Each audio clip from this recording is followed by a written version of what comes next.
What is the first thing you think of when I say Alexander Graham Bell? A year ago, I would have thought the telephone, that being the only thing I knew about Bell. Alexander Graham Bell's biography says that he was born March 3rd, 1847 in Edinburgh, Scotland, and died August 2nd, 1922 in Nova Scotia, Canada. He lived in Scotland until his brother passed away in 1870. After he moved all around, he was an inventor, his most famous invention being the telephone. However, he invented many things. While President James Garfield lied dying from an assassination attempt, Bell was hard at work creating a metal detector to use to locate the bullet.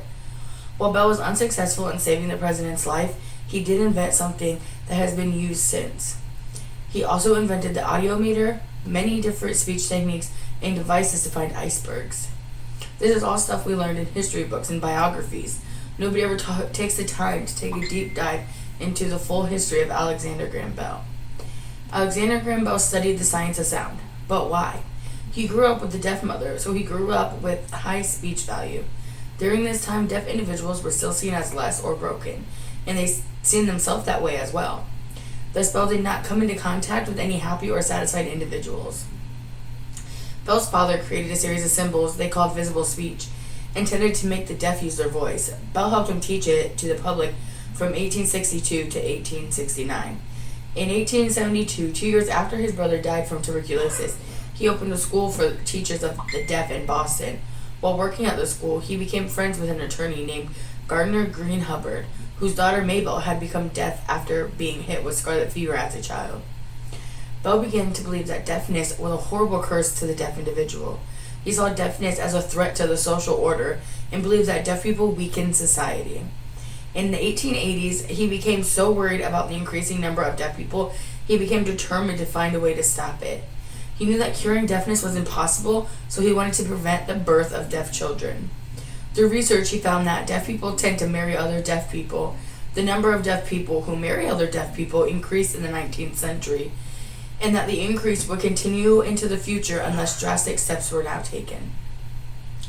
Now that you know a little bit more about Alexander Graham Bell's history, let's talk about what he actually did within the deaf community. Bell stated that the tendency of deaf people marrying other deaf people would eventually lead to a creation of a deaf race, and that would be a great calamity to this world.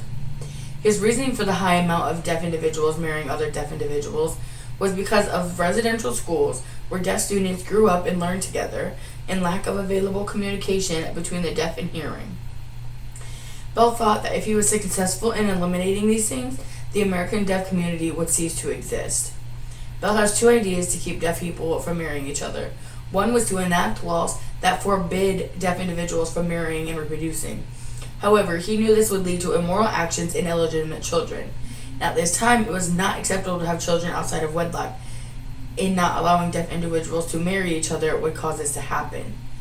It was also not acceptable to be a single parent or a single mother or father.